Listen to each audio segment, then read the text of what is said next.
الله الرحمن الرحيم النبي أولى بالمؤمنين من أنفسهم وأزواجه أمهاتهم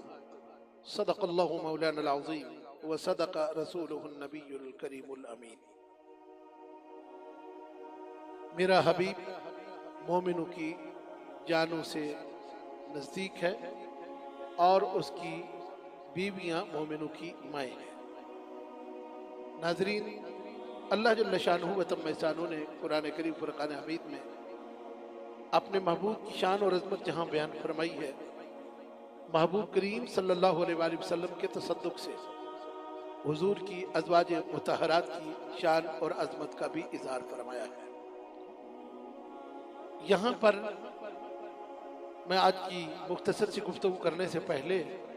یہ بات واضح کر دوں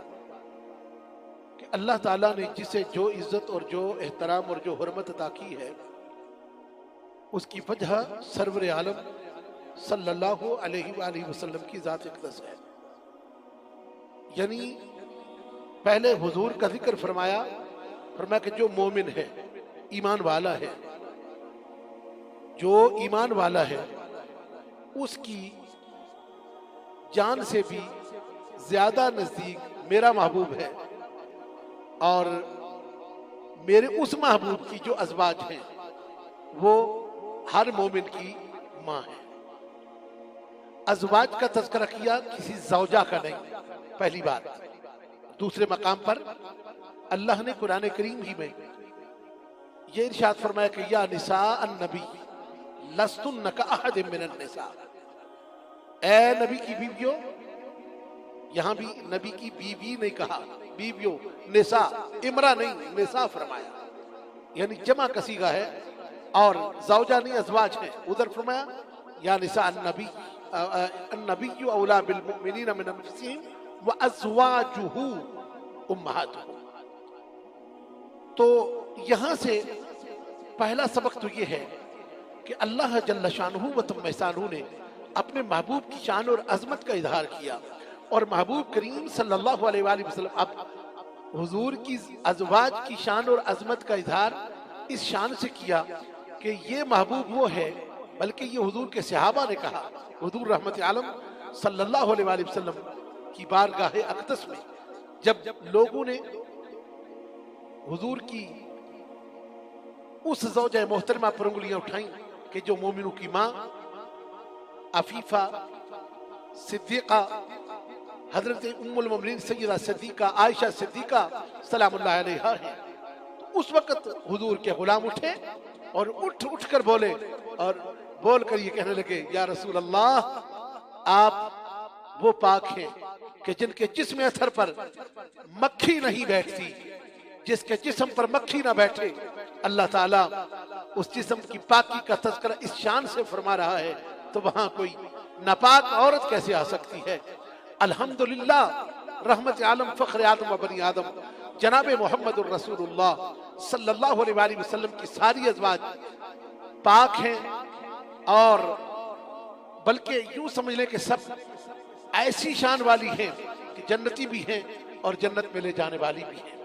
ان ازواج میں جن کا تذکرہ آج میں کرنا چاہتا ہوں وہ رحمت عالم صلی اللہ علیہ وآلہ وسلم کی وہ زوجہ محترمہ ہیں جو محسنہ بھی ہیں، سیدہ بھی ہیں، طاہرہ بھی ہیں، بلکہ جن کا لقب اسلام لانے سے پہلے ہی طاہرہ معروف ہو چکا تھا، مشہور ہو چکا تھا۔ حضرت ام المومنین سیدہ خدیجہ الکبریٰ رضی اللہ تعالی عنہا و سلام اللہ علیہا، آپ کی ذات اقدس بے مثل اور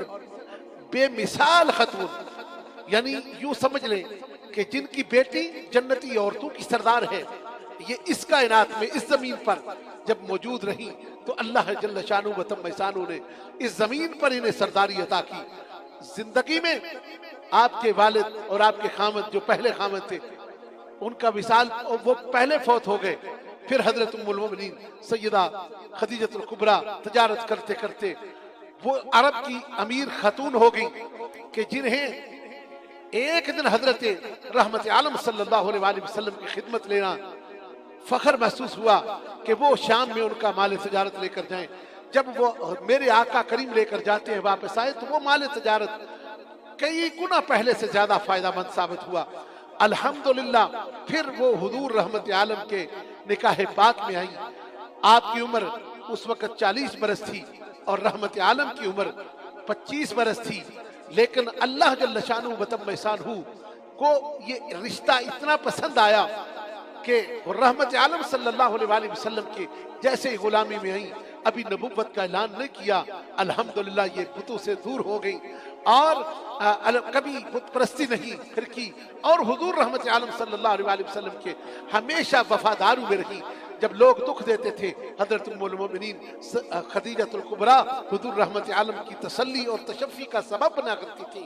وہ دور بھی آیا کہ جب رحمت عالم فخر آدم و بنی آدم جناب محمد الرسول اللہ صلی اللہ علیہ وآلہ وسلم حرا میں گئے، اور حرا میں جبریل امین وحی لے کر آئے، اور آپ رحمت عالم صلی اللہ علیہ وآلہ وسلم نزول وحی کے بعد آپ کو کپ کپی طاری ہوئی، آپ کو پسینہ آیا، آپ بخار کی صورت میں ہو گئے۔ رحمت عالم صلی اللہ علیہ وآلہ وسلم گھر آئے، زملونی زملونی، آپ کا رنگ تبدیل ہوا دیکھ کر ام المؤمنین سیدہ خدیجۃ الکبریٰ حضور رحمت عالم صلی اللہ علیہ وآلہ وسلم کی بارگاہ بے کس پناہ میں عرض کرتی ہیں، میرے آقا آپ گھبرائیے نہیں، اللہ آپ کا آپ کے ساتھ ہے، وہ آپ کو کبھی نہیں چھوڑے گا۔ اللہ اب مالک آپ پر اور کرم اور رحم فرمانے والا ہے، آپ کی جو عزت و حرمت ہے اس میں اور برکتیں اللہ تعالیٰ لوگوں کے سامنے بڑھانے والا ہے، لہذا گھبرائیے نہیں، آج خاص کوئی انعام ہے آپ پر اللہ تعالیٰ کی طرف سے۔ اور پھر حضور رحمت عالم نے فرمایا کہ یہ وحی آئی ہے، اقرأ بسم ربک الذی خلق۔ سیدہ نے سب سے پہلے عورتوں میں رحمت عالم صلی اللہ علیہ وآلہ وسلم پر ایمان لائی اور حضور پر فدا ہوئی، پھر اپنا تن من دھن سارا مال قربان کر دیا۔ وہ وقت بھی تھا کہ ایک دن عفیف کہتا ہے کہ میں عباس، حضرت عباس ابھی اسلام میں نہیں تھے، ان کے گھر میں گئے جو حضور کے چچا ہیں، تو وہاں پر کہا کہ صبح کے وقت میں نے دیکھا کہ ایک مرد اور اس کے پیچھے ایک نوجوان اور اس کے پیچھے ایک عورت یہ کھڑے ہو کر تو کعبے کے پاس کھڑے ہو کر کچھ پڑھ رہے تھے، نماز پڑھ رہے تھے یا اس طرح کوئی ذکر کر رہے تھے، عبادت کر رہے تھے۔ تو واپس آ کے حضرت عباس سے ذکر کیا، میری نظر وہاں کہنے لگے کہ میں یہ واقعہ دیکھ کر تو میں نے حضرت عباس سے کہا کہ کوئی بہت بڑا واقعہ ہونے والا ہے، کہ وہاں آج 3 اس طرح کے اشخاص میں نے دیکھے، ان کے چہرے نور کی طرح لاٹے مار رہے تھے، لہذا کوئی واقعہ ہونے والا ہے۔ حضرت عباس نے کہا تجھے پتا ہے کہ یہ آگے کھڑے ہونے والا مرد کون ہے؟ انہوں نے کہا کون؟ کہا یہ میرا بھتیجا محمد بن عبداللہ ہے، اور ان کے پیچھے علی بن ابی طالب ہیں، اور ان کے پیچھے حضرت خدیجۃ الکبریٰ ہیں جو ان کی زوجہ محترمہ ہیں۔ سن لو کہ یہ لوگ ایسے ہی راضی کرتے ہیں، یہ سمجھتے ہیں کہ اللہ جل شانہ و تم شانہ کے وہ مقبول ہیں، اور وہ اللہ کو اپنا واحد مالک سمجھتے ہیں، معبود سمجھتے ہیں، اس کے سوا باقی کوئی بھی معبود نہیں ہے، لہذا یہ میرا بھتیجا کہتا ہے، لہذا سن لو کہ وہ وہی ہے۔ میں یہ بات عرض کرنا چاہتا ہوں، حضور رحمت عالم صلی اللہ علیہ وآلہ وسلم جب کمرے میں اندر رہ کر نماز پڑھتے تھے، حضرت ام المؤمنین اس وقت بھی نمازیہ تھی، آپ کے ساتھ نماز پڑھا کرتی تھی، اور اب جب وقت آیا تو آپ نے سارا مال خرچ کیا، دولت خرچ کی، حضور صلی اللہ علیہ وآلہ وسلم پر تن من دھن خرچ کیا۔ وہ وقت بھی آیا کہ آپ کا وصال ہوا، پھر شیب ابی طالب میں بھی 3 سال رحمت عالم کے ساتھ رہی، قربانیاں دی، ہر جگہ حضور کو چھوڑا نہیں ہے۔ وہ ایک وقت میں عرب کی امیر ترین خاتون تھی، پھر ایسا ہوا کہ ایسی امارت ملی کہ ان کی بیٹی جنتی عورتوں کی سردار بنی، ان کے نواسے جنتی مردوں کے سردار، جنتی جوانوں کے سردار بنے۔ الحمدللہ یہ اس گھر کی ایسی خدمت اسلام کا صلہ تھا کہ جو قیامت تک اولاد رسول کی صورت میں مل رہا ہے اور ملتا رہے گا۔ بس ایک جملہ آخر میں یہ میں عرض کر دوں کہ جن کی بیویوں کا یہ مقام ہے کہ وہ ان کی ہیں، اس لیے ان جیسی کوئی عورت نہیں، تو اس نبی کریم صلی اللہ علیہ وآلہ وسلم کا مقام کیا ہوگا؟ رحمت عالم اپنے گھر میں جلوہ افروز ہیں، تشریف فرما ہیں، حضرت ام المؤمنین عائشہ صدیقہ جلوہ وہ بھی